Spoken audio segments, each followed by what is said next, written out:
we thought he was going to come in and we were going to get a Pep Guardiola 2.0. And what I'm saying is that he's not a Premier League. He's not a Premier League striker. I'm so sorry. So what does that mean? He's not a Premier League striker. He's not a Premier League striker. He's not a Premier League striker. I think he's a division below. Honestly, I've never seen a striker wrestle like he's doing WWE with defenders. What? Yes. Well, yes. Alrighty, welcome back to another episode of the BOF pod. You're here with your boy AJ, here with your boy Brian, back again with top tier ball knowledge. And if you don't know why you're here, Brian, remind them why they're here. Guys, we're here because of football. Yes. And today is a special day. Special day for us. Special day for Arsenal fans. Special days. We're just going to do a deep dive on Arteta, Arsenal, what we think about the club, what we think about Arteta, and how we've been doing so far. So I'm just going to throw it at you. Your first initial thoughts of Arteta. When you first came in, I remember where we were. We were working together. Yep. To give them that story, we were working together back at M&S, and then we heard the news that Emery had been sacked, and then Mikel Arteta has been nominated as the manager for Arsenal Football Club. What was your initial thoughts when you heard that? Do you know what? I felt a bit nervous just because Arteta wasn't proven, and it's like we're stepping into the unknown. It's a new era. We had just, obviously, a year before, we had Wenger, was it like 2 years almost? Ish. Obviously, gone through that transition. Had Emery, who was the polar opposite to Wenger. He was confused. He was like, 1 minute he was pragmatic, 1 minute he was forward thinking with his football. Almost got top four, almost won the Europa League. Then everything capitulated. We were at the game actually, one of his last Premier League games. The Man City. That was Lundberg. So you remember after... Was it Lundberg? Lundberg. So after Emery got sacked... Frankfurt. He got sacked after the Frankfurt game, then Lundberg took over. He was just like a interim manager for a few games. And then we went to the City game. But that was dark because we went there thinking, wow, like we might win. Because Marcelli had that chance in the first few minutes and you were like, oh, he could have scored. 30 seconds later, De Bruyne top bins from what I remember. That was dark. So dark. That was dark. So your initial thoughts, you were just nervous at it. Yeah, because I mean, they used to call him what? Pep's ball boy, or he used to like pat out the cones and stuff. I've never seen this guy coach. Let's call a spade. We were pissed off a little bit because remember we were thinking we're gonna get Luis Enrique, all these names, Allegri. Well, we wanted Allegri for years. We were saying all these names, and then we hear Arteta. I think between me and you, I think I was a little bit optimistic. You were optimistic? I think I was. I can't remember. I might be wrong, but I was a little bit optimistic about having Arteta just because he's worked underneath Pep, and I was thinking, he's going to bring his ideas, he's going to play good football. But at the end of the day, I was still nervous. But I think what calmed me down, I think the both of us down, is when we heard his first interview. Oh my days. When he spoke about bringing the club back to where they were, the standards, the non-negotiables, remember? He spoke about that.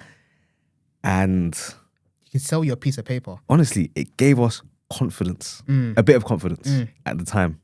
And then obviously we saw, I think his first game was Bournemouth. Yeah. It was 1-1. He played a back five. Yeah. I think David Luiz at the centre. Yeah. Didn't look too bad, especially from what we had seen prior. I think Emery, that whole era, the end of it was just tough. Yeah. You know. But yeah, initially a bit of uncertainty, a bit of anger. But yeah, I think after seeing a few games, we were more accepting, not more optimistic. Yeah. Just hoping for the best. And then how would you say he's grown as a manager now, from obviously your initial thoughts and then to the Arteta that we know now? Couple of title challenges, FA Cups under his belts, Community Shields, his famous fights with Oba, Ozil. Yeah. How have you found him? How's he grown? I think I speak for most Arsenal fans when I say this, that we thought he was going to come in and we were going to get a Pep Guardiola 2.0. in terms of tactics, in terms of the players he would like to sign. Yeah. However, polar opposite, very different in terms of how they view football. Yes, they both want to control the game, but their idea of control is very different, you know. And I think you said this years ago, way before maybe people have said it, but you saw him like a Diego Simeone / a Mourinho in terms of being more pragmatic rather than pragmatic. Yeah. So, pragmatic. Yeah, but you know what I mean. Yeah, pragmatic. That's right. So you saw him as more of a pragmatic coach. Yeah. And I didn't see it at first. I thought surely not. Been under Pep for such a long time, seen all the tactics. Yeah. Hopefully we get a City 2.0, but I think I'm happy. Yeah. Ish with how we play now, but yeah, obviously a different type of control that they both have in terms of the game. Yeah, so I think it was a big misconception with Arteta in terms of what we were getting and what we ended up with. Clearly, he's a man with his own ideas. We probably all thought, yes, he's going to play similar football to Pep Guardiola, how we see with Company, Maresca. We see them playing quite identical to Pep, but Mikel was always a bit different. Yes, he had the same passion as Pep did, but in terms of what I think he wanted from his players, and we saw it from the Amazon video that we watched that came out. He's very much aggressive, and he really wants his players to be aggressive. Like, he wants him to win your duels. It's a bit funny, like the title of the Amazon was All or Nothing, and that's how he behaves. That's how he behaves. All or nothing. All or nothing. You have to win your duels. And he realized that the kind of crop of players that he has, the Özil, the Aubameyang, they're not really the type of players that will want to win their duels or will want to get the ball back after losing it.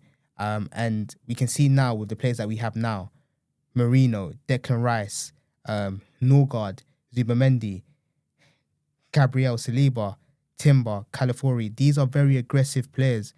And when you compare that to Pep, it's not quite the same. And it's more on the lines of a Diego Simeone, and even the way he does set up sometimes where people criticize him for sitting deep.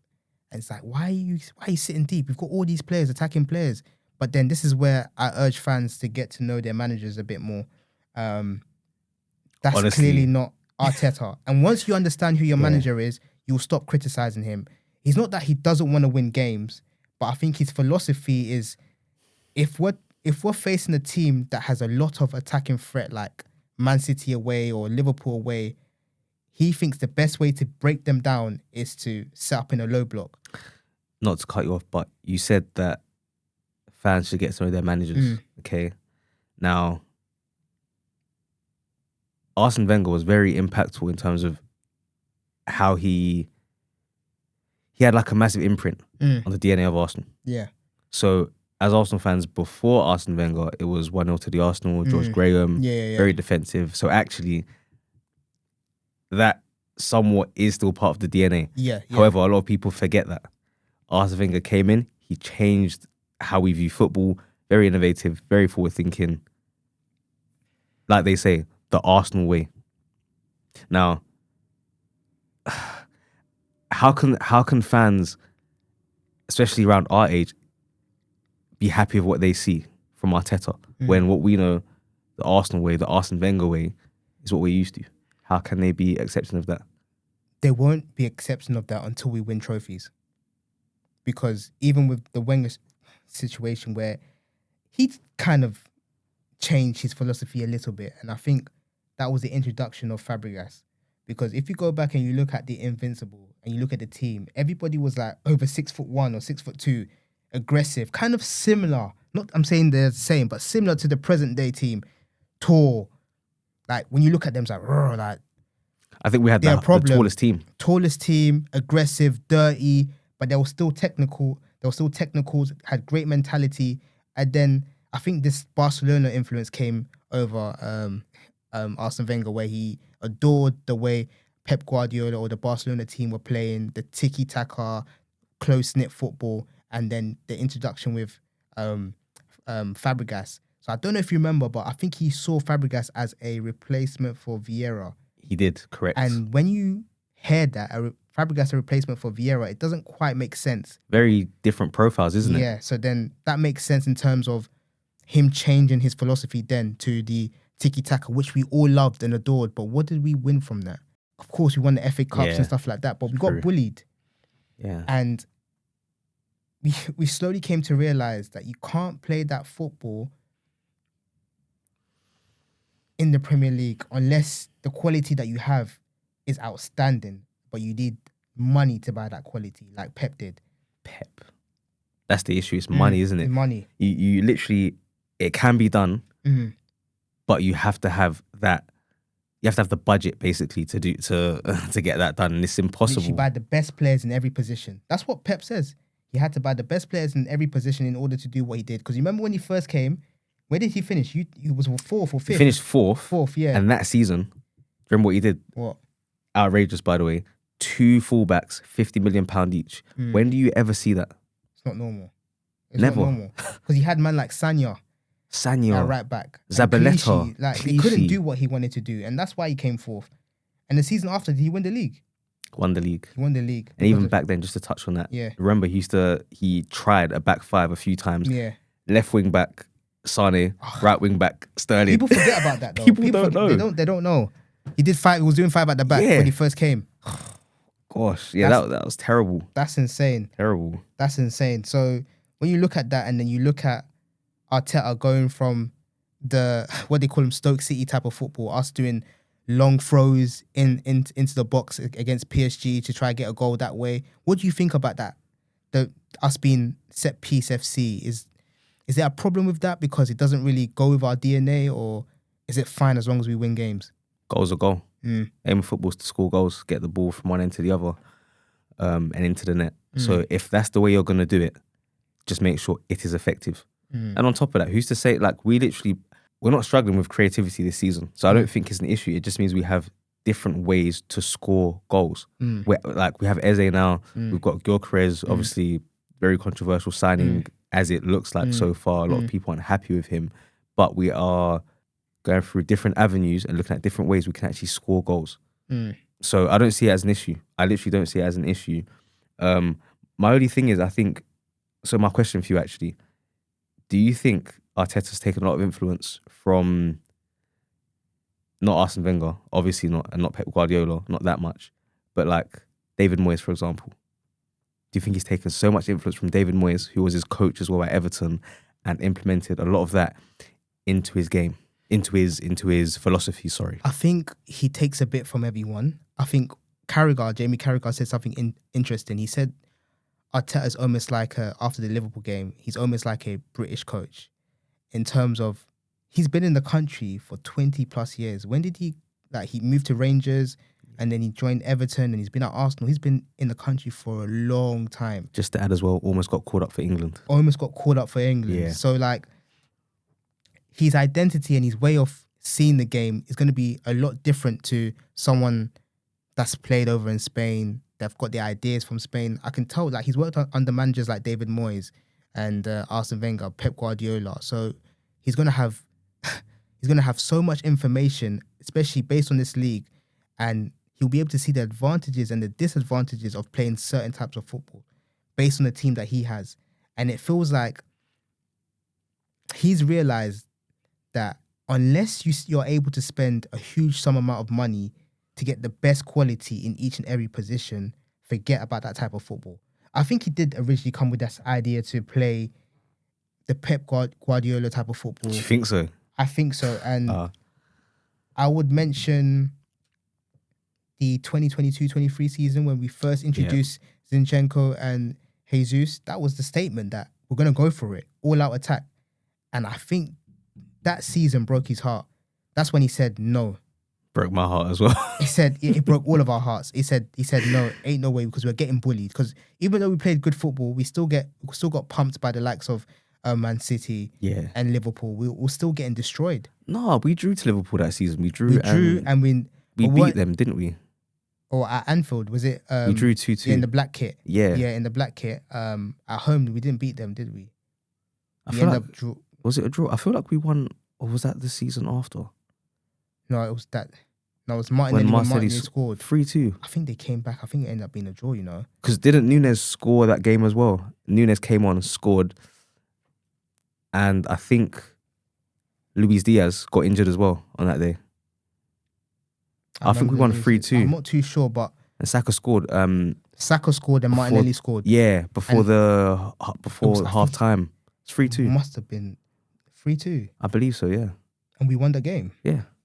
Can't remember. I'll probably have to check that. Maybe you can check that for me. Yeah, I'm pretty sure. But based on my point, I think he got tired of getting bullied, and he kind of restructured the team. He felt like having a Zinchenko wasn't worth it anymore, and we saw that he was slowly getting removed from the team, and a more physical, dominant left back that could do what Zinchenko does. Not obviously the same quality, but can do as reminiscence of his quality, but can defend at the same time. It made more sense for him. Yeah, do you know what? I quite like Zinchenko though. I feel like obviously he's at Nottingham Forest now, but man, he so disrespected. For me, like games that stand out for me is like the Bayern Munich. I think first leg, he came on, he took the game by the scruff of the neck. Him and Trossard, but mainly him. Yeah, he was receiving the ball. Yeah. Literally just going into midfield and trying to make something happen. He would lose it and win it back. Yeah, on these days a joke, but I think it was just too many disadvantages with him defensively. That game was 3-2, by the way. 3-2 was 3-2. So who scored the final goal? It was penalty from Saka. So he scored 2 goals. I think that's the season we're slowly getting over Liverpool, but with City we're still getting pumped. They had us. They still had us. Yeah. Moving on, let's look into the season. I know it's been about 7 games. We've got 5 wins, 1 draw, 1 loss. What are your thoughts on the season so far? I think, to be honest, overall, I'm really happy. I think, for the most part, performances have been good. I think, specifically with Gyökeres, I want to talk about him first. See a lot of fans, they're unhappy with him. I think, obviously, as fans, as a fan base, we want a striker that scores goals, that bangs in the goals. We've seen him in Portugal. Crazy record. I think, 92 goals in like 100 and something games, maybe even more. People need to understand, a bit like what you said about managers, people need to understand their players as well. He's a good striker. He can be world class. He's not world class yet. Okay, so he won that trophy. He won the... What was the name of the trophy he won at the Ballon d'Or? Oh yeah, so basically it was just the best striker of the year, basically. That's what it was. He didn't win it for no reason. Yeah. I think he is a top-class striker and he will score goals this season. I know in the last episode you said you were underwhelmed. I don't know if you're still underwhelmed. But I think if we use, for example, the Newcastle game, I think, wow, he offers a lot. And it's not just about scoring goals, but I think he offers a lot. I think he's a well-rounded player. People mock him online for how he runs, being overweight. I think he's well-rounded. I think it's just giving him time to kind of settle in. He's not an £100 million signing, so he definitely needs the time to settle in anyway. But I think so far, Gyökeres, happy with him. And a lot of people, again, forgetting about Havertz. They're saying, oh, Havertz, I can't wait till he comes back. He's going to be like RVP. I've seen that online. Was it you that said that? Arsenal fans are crazy, man. I never said that, by the way. I'm just asking. Asking. Yeah, no, I've never said that, but Arsenal fans are hilarious. They're so crazy. They're hilarious. I'm going to deal with you with Gyökeres in a minute, but I just want to focus on Arsenal and their performance. I'm going to deal with him. So, our best performance this season, obviously, out of the 7 games, what would you say was our best performance as a team? And how have you found our performance this year? Do you think we've gone into second gear yet, or we still haven't come off the pre-season kicks? Second gear. A bit of third gear as well. I think third gear against Man City, when, for me, Arteta, the lineup he started with, poor. You don't start Marino instead of Eze. That midfield, it was Marino, Rice and Zubimendi. Poor. It's like he lined up to be defensive, obviously. Can I stop you there? Sorry to stop you there. But I just want, basically, what Arteta said, because he got criticised for that lineup and also for the Liverpool lineup as well. And his argument was that he basically sees Moreno as an attacking player. And he said, we saw how he scored a hat-trick with Spain. We did see that. And he was playing further forward. But can we consider Moreno as an attacking player? Is he an attacking player? Mad. So I had a conversation with someone we know today. And he said, oh, Moreno, blah, blah, blah. And I said to him, you know what, Moreno, he's not a midfielder to me. And who did I say he was? Fellaini. That's who he is. Fellaini. He's not, like, I feel like football, for a lot of players now, or some players, they don't have a position. They don't have a position. Moreno hasn't got a position. He's just an attacker. Yeah, he doesn't have a role. Yeah, that's literally what he does. He has a role that he does on the pitch, but he doesn't have a position. You can't categorize him as a DM or a centre mid or an attacking mid. He's just on the field. He's just on the field. Same with Havertz, really. Yeah. Just on the field. Like he's a Thomas Müller striker. on the field. Müller as well. Yeah. Good one. Yeah. They just don't really have any impact. So you just think, what are you doing? And they get a lot of scrutiny, but managers seem to like them. But when they score, everyone just loves them and calls them underrated. Yeah. So, you know, but that lineup, you can't start with that lineup, in my opinion. Obviously, yeah, Moreno, we've said he's an attacker. Arteta said it himself, and he's correct. That's how I see it as well. But what have you signed Eze for? Do you see what I mean? What have you signed Eze for? Yes, Odegaard didn't start either. Play Eze. You have to start at least one of them. You can't have that midfield. I don't want to see that midfield ever again, to be honest. I can't see a midfield of Rice, Moreno, and I just can't. I don't want to see that ever again. And Toxic. I think a lot of Arsenal fans don't want to see that ever again. We don't see how it works. We don't see how it works. Because it doesn't work. It doesn't work. It's very pragmatic. And that goes back to what we were saying earlier. He is clearly a pragmatic manager.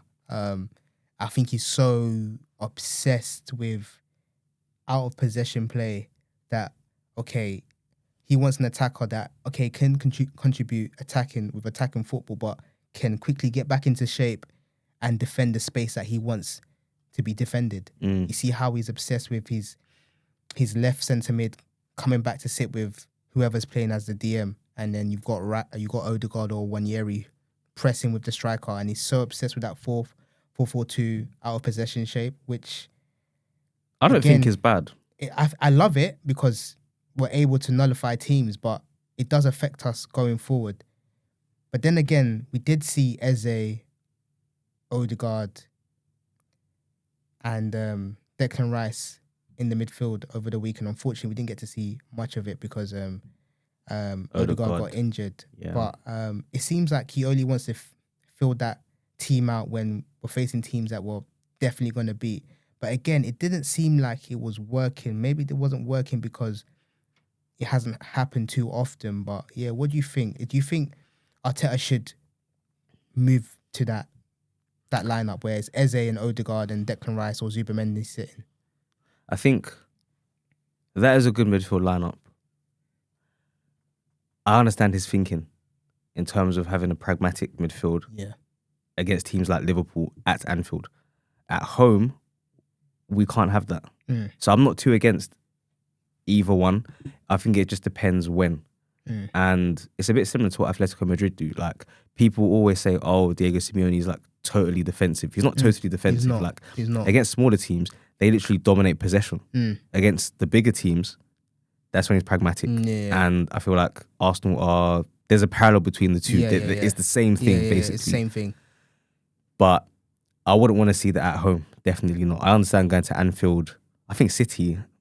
Go for it. Just go for it. City aren't that good. I'm sorry. We pumped them 5-1. Exactly. So it's like that way of thinking, do you think it has an effect on the players? Like, boss, like, what do you mean we're playing Moreno, Zubimendi and Rice? Like, not trying to win the game? I don't think so. I think Arteta is very good at convincing and winning people over. Yeah, he can be a politician, innit? He can be a politician. And the same way you compared him to Mourinho in terms of his tactics, also in terms of personality, I think his personality is infectious to the point that people will gravitate towards him and they will die on the pitch for him. They will literally like run into the ground on the pitch for him. So I think they don't really care. They have faith in him. And we see it because Saliba signed the contract. Saka's probably going to sign a contract. Gabriel. And those are important contracts because they're in important stages of their career. So for them to do that under no trophies, they've got a lot of faith in him. definitely. Well, Community Shield. Community Shield, So, yeah. Does that count? Arsenal fans count that, don't they? Do you count it? 'Cause you're an Arsenal fan? No, I don't count it. Some days I count it. Some days I count it. It depends on what fan I'm talking to, innit? Exactly. Yeah, some days I count it. But moving on to the Newcastle game, would you say that game was a turning point for us? Because it looked like, I remember I called you right after and I was like, bro, like, wow, that was, it seemed like a statement win. But I don't want to say that because I feel like Arsenal have had a few statement wins and they still didn't go on to kick on to win the league. But yeah, what did you think about that? Wow. That's what I thought when I watched it. I told you, I couldn't believe it. Like, even when we were 1-0 down, prior to that, we should have been... That was a penalty, first of all. Penalty. I think... Penalty. You got what? Mark Clattenburg going on to whatever, saying it's not a penalty. That was a penalty.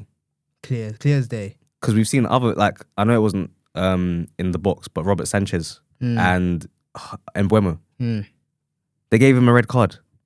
Similar situation. Obviously got some of the ball, but got his man as well. Last man, they gave a foul. In the box, how is it different? Because it's a goal scoring situation.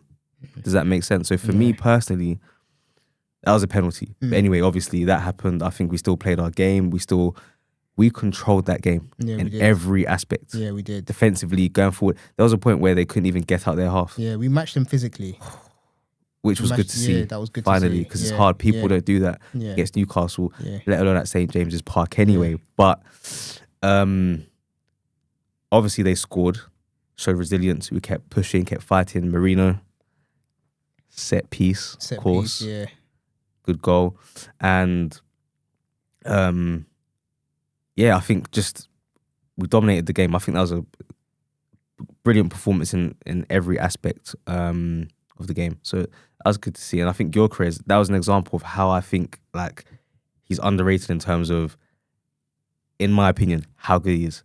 He was all over the place, pressing, receiving the ball, dropping deeper into midfield to create play, distributing the ball. Obviously, it's not like the cleanest, but he's doing it.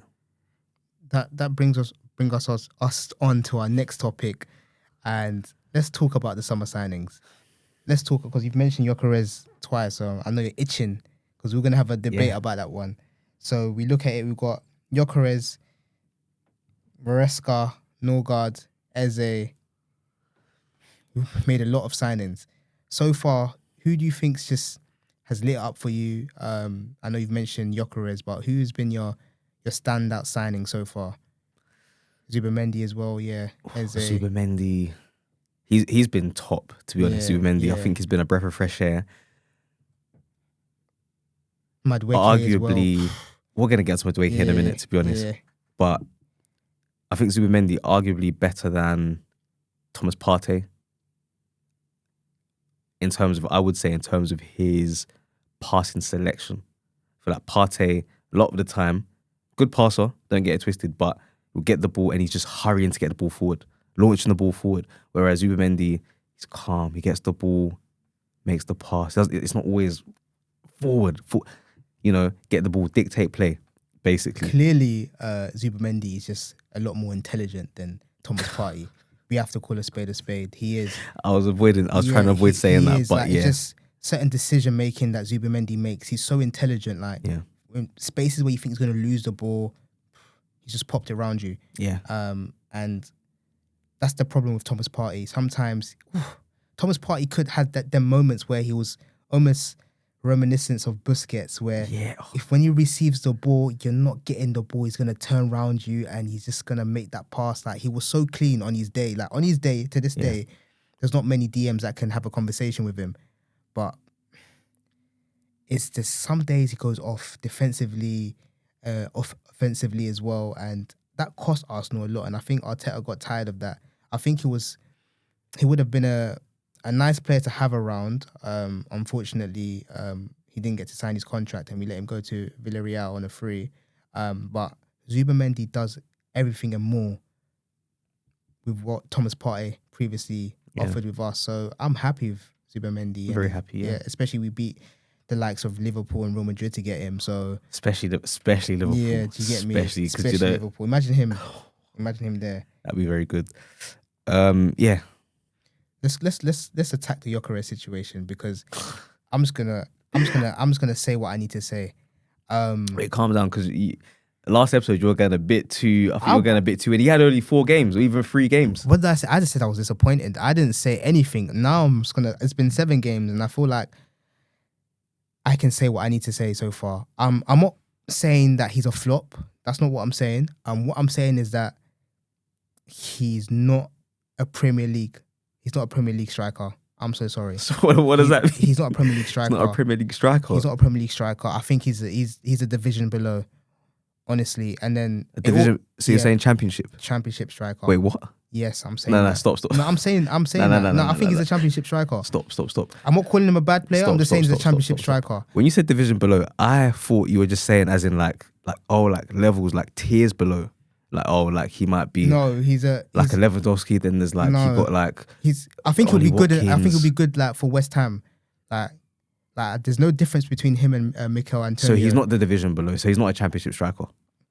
I mean, where West Ham in the league? They're like 20th or something. Yeah, so they're clearly going to be. Yeah, they're definitely going to be a division below. My problem is with Gyökeres is that I mentioned it before. It's just like receiving the ball. Like we claim that he's so strong, but I've never seen a striker wrestle like he's doing WWE with defenders. You can't call yourself a top striker and you're doing WWE with defenders. When have we ever seen a striker do WWE? Like even Diego Costa. We think of Diego Costa, Didier Drogba, who are top, strong strikers. They've never had to physically wrestle to get the ball off of the defender. Sorry to stop you. I am gobsmacked. I can't even believe what I'm hearing. No, watch him carefully. He's not.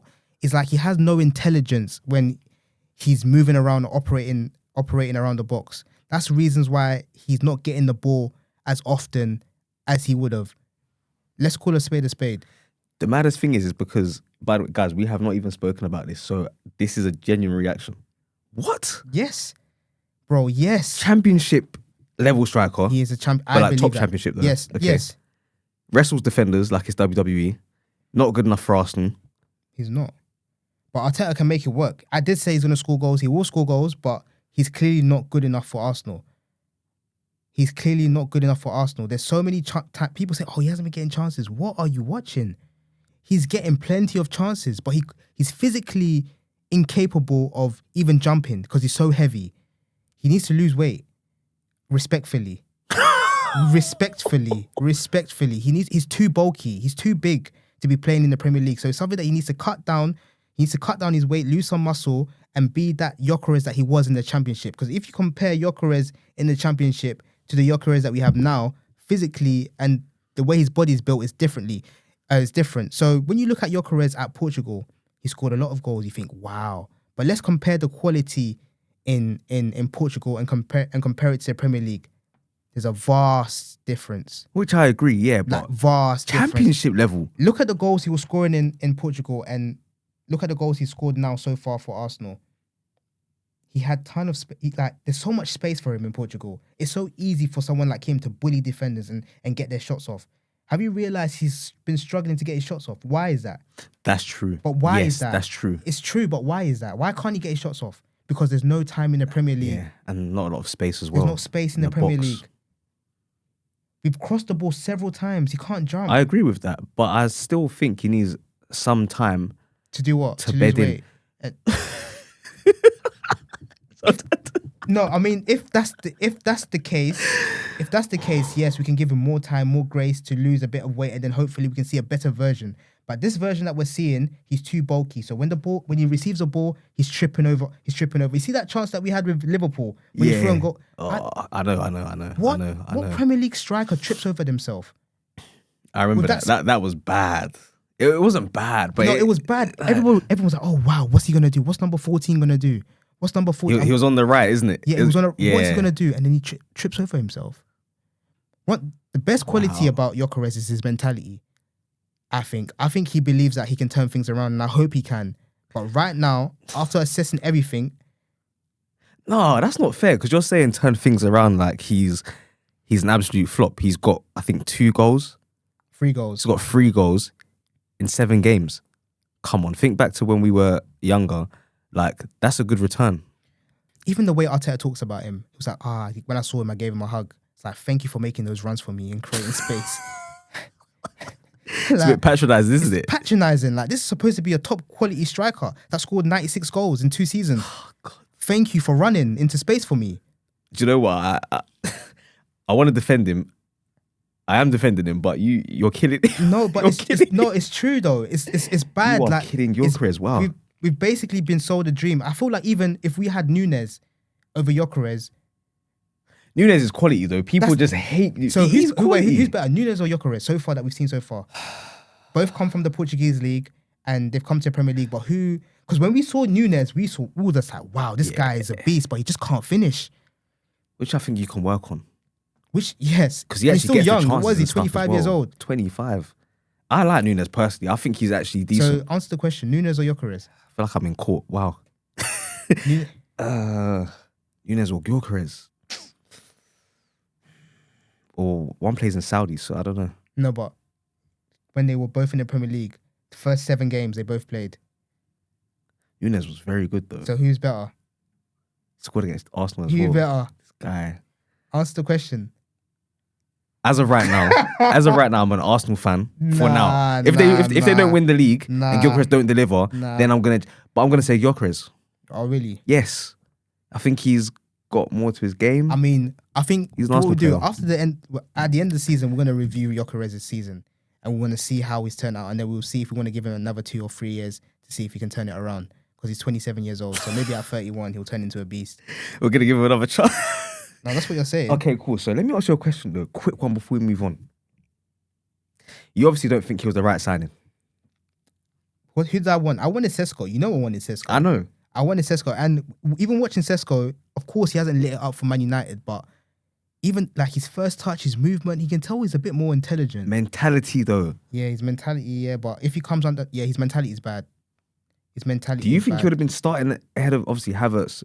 He would have to start now because Havertz is injured, but yeah. But would he start if Havertz came back? Because remember, he wasn't trying Gyökeres wouldn't start if Havertz wasn't injured. So you think that Havertz will come back and take his place? Not straight away, but if Havertz wasn't injured, he'll be starting right now based off the performances of Gyökeres.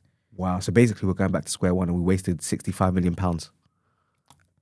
No, I do think, like Arteta says... Did we waste £65 million, AJ? I think we could have got what Gyökeres offers to us from Watkins, but better. Similar age as well, isn't it? Yeah. Similar age. And obviously Watkins was 60 million pounds. That's what they were quoting. So that's what Arsenal was just like, steer clear. But 2 years age difference, and one's Premier League proven, and you know one's going to score. So you would have gone for Watkins over Gyökeres? Yeah.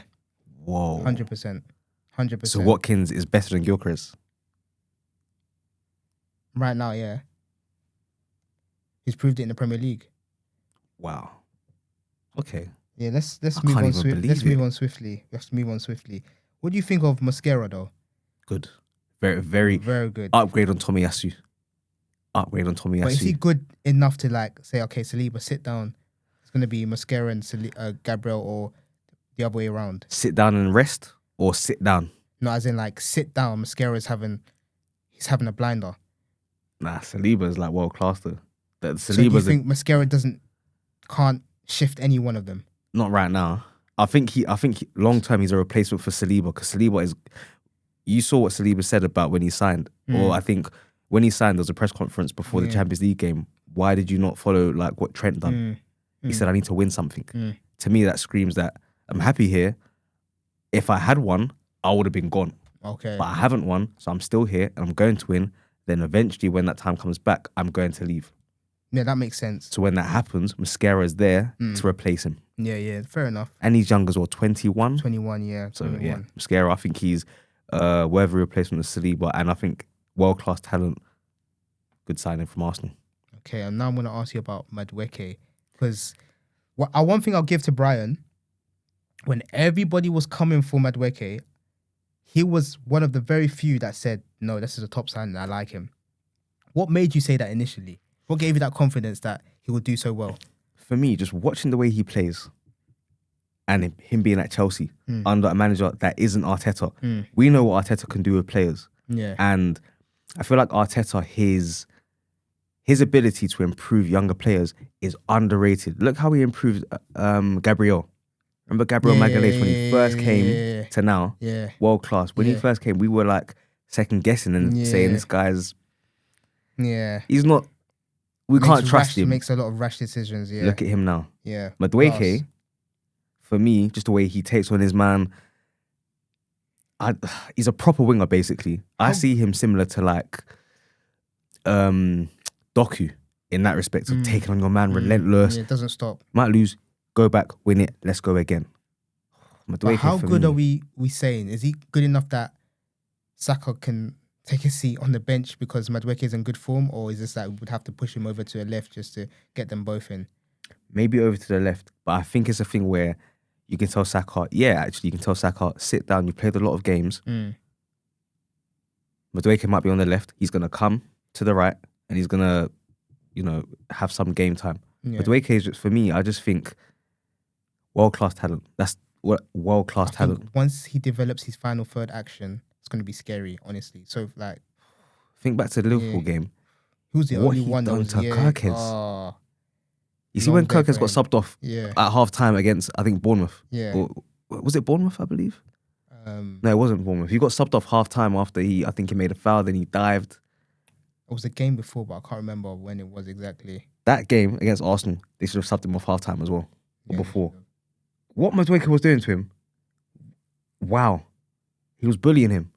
He'll get the ball, finish him off. Okay, poor end product, whatever. Get the ball again, same. What I watched, I couldn't believe it. That's when I said Madueke. But I always knew Madueke for me. For me, he's the man. He's a world-class talent and world-class probably talent. He is. And I think actually he should start left wing when he comes back. Over Martinelli and Eze? Or? Yep, over Eze. I don't want Eze on the wing. I don't like Eze on the wing. In the middle? In the middle. Okay. I understand. I agree with you. I think Eze can do his work anywhere on the pitch, but ideally, like traditional wingers on the wing can create more chaos as well. Exactly. Speaking of left wingers, let's discuss our Martinelli. I think we mentioned earlier that Martinelli was one of the star boys, him and Saka. And I think there was a period where not just me and yourself, but Arsenal fans felt like Martinelli was potentially better than Saka at one stage. I think we even had Klopp. Our approval from Klopp saying that this guy's going to be one of the best players in the world. And he's gone downhill from there. So what's happened with Martinelli? Is it time to sell?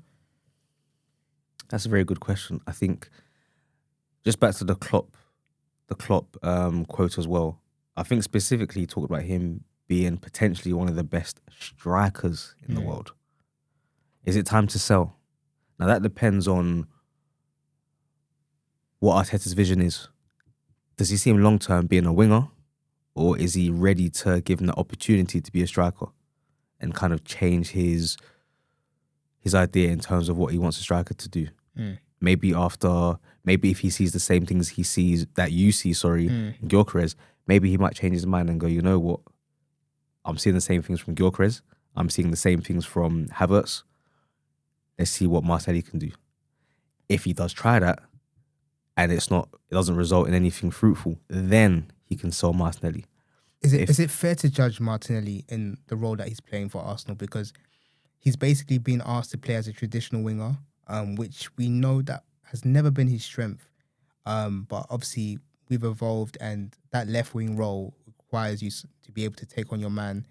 And Martinelli seems like he's almost like a striker winger where he loves to cut, like reminiscence of Son.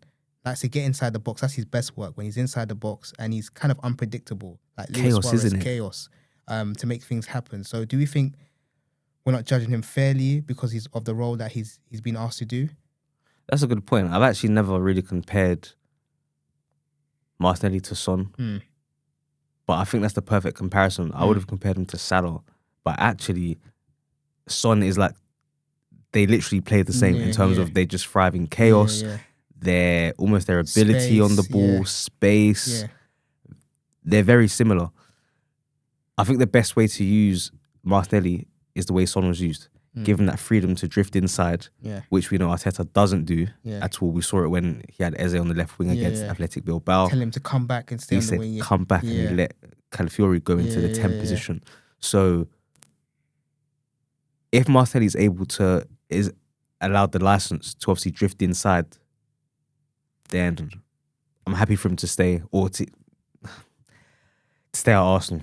Basically, it's actually sad to say this, but if the idea is to keep him hugging the touchline, then it's time to go. It is time to go, unfortunately, and for your own sake, exactly. Because if I was his agent, I'll tell him, look, especially World Cup year, maybe a loan.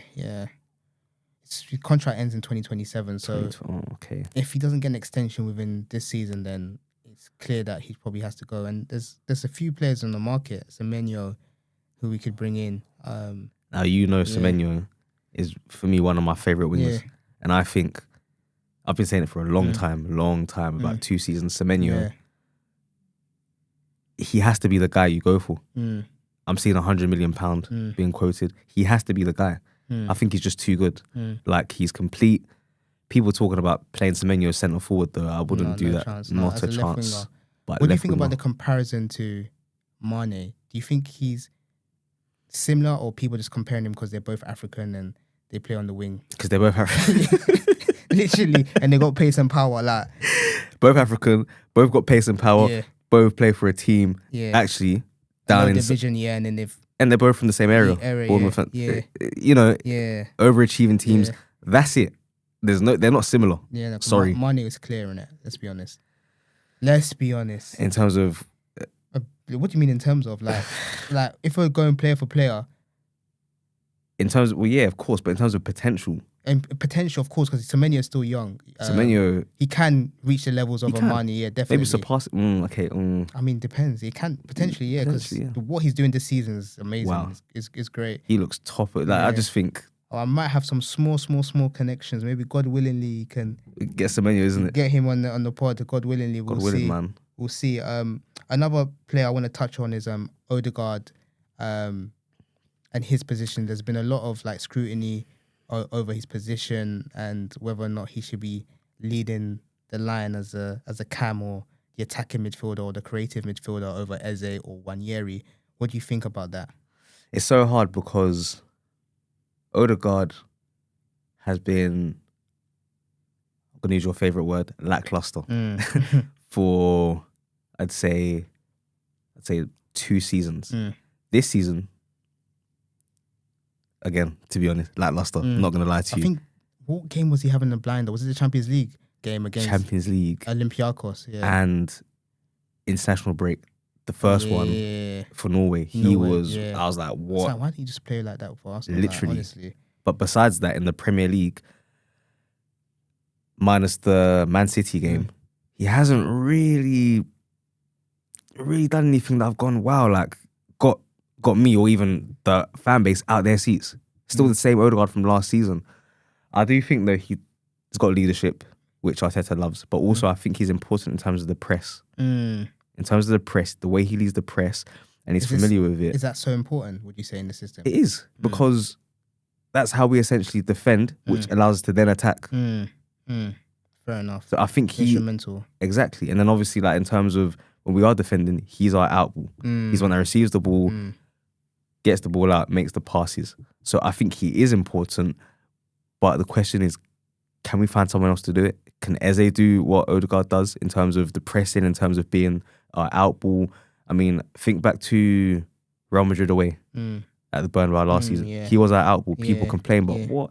Every time we were defending and we sitting back, obviously a low block, he would get the ball, he's dribbling out and he's making those passes. His specific role that he's asked to do is not as easy as people think. Exactly. Because we've seen Wanyeri play sometimes in that position. I think he's adapting slowly to it, but you can see like sometimes it can be very demanding because he's like, he has to be the first, second and third phase of the game, which is, it's not easy. You need a lot of stamina and concentration as well to stay in the game and not lose your cool. So I guess his role is kind of underrated. Yeah. Very underrated. Yeah. And obviously I know Arsenal fans get very frustrated with some of his performances, but I think he offers more than we see as fans. So I do think he's a valuable member, and as much as a lot of fans want to sell him or want him benched for Eze. He offers way more than we think. So I think he's important. And then Lewis Skelly and Calafiori. Skelly hasn't been starting a lot lately. Do you think there's an issue there with Arteta, or he's probably still learning his trade and we need to just be a bit patient? There's many more games to go. I think people forget that Skelly was 18 years old. 19 now. Yeah. Is he 19 now? Yeah, 19. Right, so he's 19, still very young. He's 19? Yeah, I think he turned 19, recently. Okay, so... Might be wrong, but yeah. He's 19. Traditionally, is not a left back. Yeah. So he still needs time to kind of learn his trade as a left back. I think, as you said in the previous episode, the England episode, about how Arteta said that he still defends like a midfielder. He still needs time to, even though he had a good season last season as a left back, needs time to learn the trade and become, I'd say, be an actual mainstay in the team. Yeah. But he's still, I think, a top player nonetheless. But Calafiori obviously is more experienced. He's played left back more. And they both offer like amazing things to the team anyway. I think Calafiori, for me, wow. Obviously, I feel like his injury record is very irritating. Yeah. But the way he plays, I just think, who can you compare him to? Like, I don't even know who I can compare him to. He's like, a unicorn. Yeah, he's a unicorn. He's like a gazelle on the pitch. Maybe like, not in terms of style of play, by the way, but in terms of like who they are as players. Like a David Luiz, where he's hard to understand. Yeah, very chaotic. But you need to understand him and understand what he brings going forward rather than defensively. Yeah. But I think, in that position, I guess it's just about the game and the type of the environment the game state is in. Then you just play whoever. Okay. Just to wrap this up, before we wrap this up, I want us to hypothetically think that we are the directors of football of Arsenal Football Club, and we're looking at the current Arsenal side. Are we happy with the tactics? Are we happy with the team? Is there any changes that we would make? Is there any players that we would buy to complete the team in order to win the league? Are we happy with Arteta, or should we move him on if he doesn't win or deliver a league for us this year? I think Arteta, if I was the Director of football, Andre Berta. Yeah. It's hard. Who is out there for you, realistically, to actually replace Arteta with? And Nobody. Actually, do you see what I mean? Nobody that I trust, yeah. Because Arteta knows the club inside out, essentially, and he's come in and put his imprint onto the way the club operates from top to bottom. Yeah. So replacing him will be very difficult. Yeah. Obviously, a lot of fans will say, "Oh, he's got one more year." Blah blah blah. Look, I think the fans need to know Arteta he's not going anywhere. So get on with it and just. Are you happy with Arteta still? Are you happy with Arteta? Are you happy with this side that we have? Do you think is enough? Arsenal have the best squad in the league. Quality and depth. Obviously not player for player. There's going to be teams that, for example, Man City have like Haaland, who's better than Gyökeres. Yeah. But player for like in terms of quality, squad, we have the best squad in terms of quality, best depth in the league. We have to win the league. Now, like I said in I think the first or second episode, Arsenal are not going to win the league. I can't see it just because I feel not necessarily a mentality thing, but I think you said something about how we've had. I think the Newcastle game was like a what was you said it before?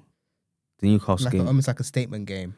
So like we made a statement like to win the league. Yeah. But previously we've had those games and we haven't actually used that as a catalyst to actually go on and win the league. Yeah, yeah. I feel like this could happen again. Okay. I just have a negative feeling. However, if Arsenal are able to win the Champions League, that is okay. But Arteta has to finish the league with a major trophy, because if not, it's going to ruffle a bit of feathers in the fan base. An FA Cup it's not good enough. Carabao Cup isn't good enough. So for him to make his life easier, he must do the double, obviously the Premier League and the Champions League, or win one of the two major trophies, or there's going to be issues with the fan base. But again, I don't think the fan base and their opinions really matters too much because the Cronkies are happy. They're happy with him. He's bringing money in. They've backed him financially. Like you said, we have the best squad in the Premier League. So it's time for him to deliver. As long as he doesn't have any bad luck on his side, injuries, poor referee decisions, it should be promising for him. I mean, we've had a lot of bad luck in terms of injuries, but again, we're still kicking on. We haven't really felt or missed Madueke because we have Saka. So that's good. That's positive. But like you said, it's time for Arteta to deliver. And thank you very much for listening. And Brian, you want to wrap it up for us? Guys, remember you were here because of football.